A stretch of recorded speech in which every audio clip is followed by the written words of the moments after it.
APEC परिषदेच्या निमित्ताने दक्षिण कोरियाचे परराष्ट्र मंत्री चो ह्युन, अमेरिकेचे परराष्ट्र सचिव मार्को रुबियो आणि जपानचे परराष्ट्र मंत्री तोशिमित्सू मोटेगी यांच्यात आज दुपारी त्रिपक्षीय बैठक झाली आहे. जपानच्या नवीन मंत्रिमंडळ स्थापनेनंतरची ही पहिलीच 3 मार्गी चर्चा होती.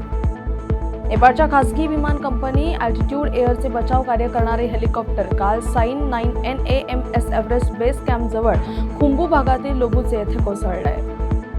आसाममधील श्रीभूमी शहरातील काँग्रेस सेवा दलाच्या कार्यक्रमात विधूभूषण दास यांनी बांगलादेशचे राष्ट्रगीत गायले. यावर आता भाजपाकडून टीका होतीये. या आठवड्यात सिनेटमध्ये अपेक्षित असलेल्या 3 टॅरिफ विधेयकांपैकी पहिल्या विधेयकात कार्यकर्त्यांनी ब्राझीलच्या उपाययोजनांना 52-48 मतांनी मान्यता दिली आहे, तर 5 रिपब्लिकन पक्षपाती रेषा ओलांडून या कायद्याला पाठिंबा देत आहेत. दक्षिण कॅलिफोर्नियाच्या वाळवंटातून नासाच्या X-59 सुपरसॉनिक पण शांत जेटने उंच भरारी घेतली आहे. या प्रायोगिक विमानाने कमी आवाजात ध्वनी अडथळा तोडण्यासाठी डिझाईन केलेलं ते विमान पहिल्या चाचणी उड्डाणात उतरलंय, ज्यामुळे जलद व्यावसायिक हवाई प्रवासाचा मार्ग मोकळा झालाय.